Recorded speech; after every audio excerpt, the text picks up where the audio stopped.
একটু ঘুম। গত রাত থেকে এখন পর্যন্ত আমি ঘুম আসি নাই, যদিও এখন বাজে 5টা। ওকে এক্সপ্লেন করি আমি কি কারণে আমি ঘুম আসি। আমার যে ঘুমের হ্যাবিটটা, এটা হলো ব্যাড হ্যাবিট। আসসালামু আলাইকুম। ওয়ালাইকুম আসসালাম। ভোরে ঘুম থেকে ওঠার পরবর্তী প্রধান কাজ হলো ফজরের সালাত জামাতে আদায় করা। বাইরে অন্ধকার কেটে গেলেও পশ্চিম আকাশে এখনো চাঁদের অস্তিত্ব স্পষ্ট। যাই হোক, আরো চোখে পড়ল ভোরের আলো ফোটার সাথে সাথে পাখিদের আহারের সন্ধানে এক প্রান্ত থেকে অন্য প্রান্তে উড়ে চলা। আজকে আমার সবজি বাগানের প্রজেক্টের দ্বিতীয় দিনের কাজ করতে আসলাম, তবে আজকে আমি একাই করব, দেখি কতটুকু করা যায়।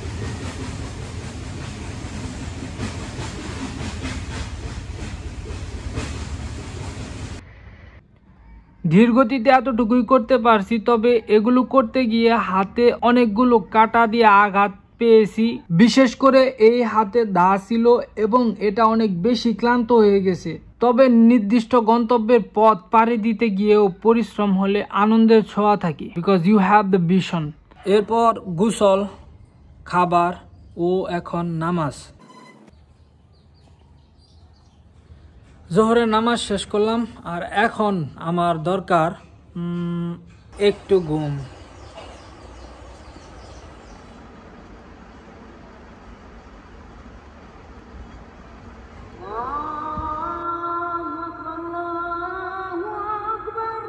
এইমাত্র আসরের সালাত আদায় করে আসলাম। তো বিষয়টা হচ্ছে, আমি যেহেতু ভোরের দিকে ঘুম আসতাম আর ঘুম থেকে উঠতাম 10টা, 11টা, 12টা এরকম সময় যখন আমি ঘুম থেকে উঠতাম, তো আমার দিনের বাকি সময়টা আর ঘুম আসতো না, পরের দিন ভোরে আবার ঘুম আসতো। তো আমি আমার এই ঘুমের অস্বাভাবিক সার্কেলকে স্বাভাবিক সার্কেলে যখন পরিণত করার চেষ্টা করতেছি এই জার্নি শুরুর থেকে, সকালের ঘুমটাকে রাতে শিফট করার, তো আমার বডি আর মাইন্ড এখনও এটাকে অ্যাডাপ্ট করতে পারে নাই, যে কারণে 10টা থেকে 4টা পর্যন্ত যে পর্যাপ্ত ঘুম আমার দরকার সেইটা আমি পুরা করতে পারি না, যে কারণে 4টার পরে যখন আমি উঠি এরপর তার আমি ঘুমাই না। আর এভাবে যখন সকাল 10টা বাজে বা 10টা 11টা বাজে, আমার মাথা মাইন্ডফুল কোনো সিদ্ধান্ত নিতে পারে না, আর শরীরও ভীষণ ক্লান্ত থাকে। তাই সময়টাকে মাইন্ডফুলভাবে কাজে লাগানোর জন্য এবং একটু ক্লান্তি দূর করার জন্য জোহরের পরে আমি একটু ঘুমিয়ে নিছি। তো আই হোপ খুব তাড়াতাড়ি আমার নতুন যে অভ্যাসটা সেটা আমি অ্যাডপ্ট করতে পারবো আর দিনটাকে আরও ভালোভাবে কাজে লাগাতে পারবো।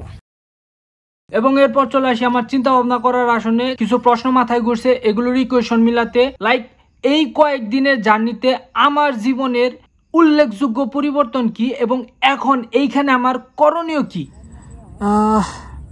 এখন তো আমার সময়টা অনেকটাই পাইতেছি, তবে কাজগুলো আমার কাছে মনে হইতেছে র্যান্ডম করতেছি, অগোছাল হইতেছে।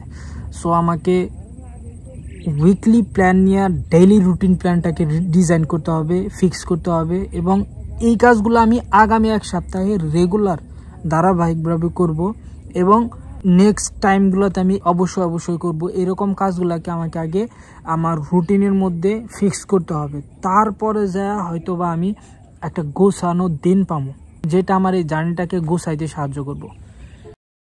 সো দিন শেষে আমি যদি আমার কাজগুলোকে দেখি, তাহলে উল্লেখযোগ্য কাজের মধ্যে আছে 5 ওয়াক্তের সালাত, সবজি খেতে ঘাম ঝরানো এবং অনুধাবন করা যে দিনকে প্রোডাক্টিভ করতে হলে আমাকে বেসিক একটা ডেইলি রুটিন ফলো করতে হবে। So C you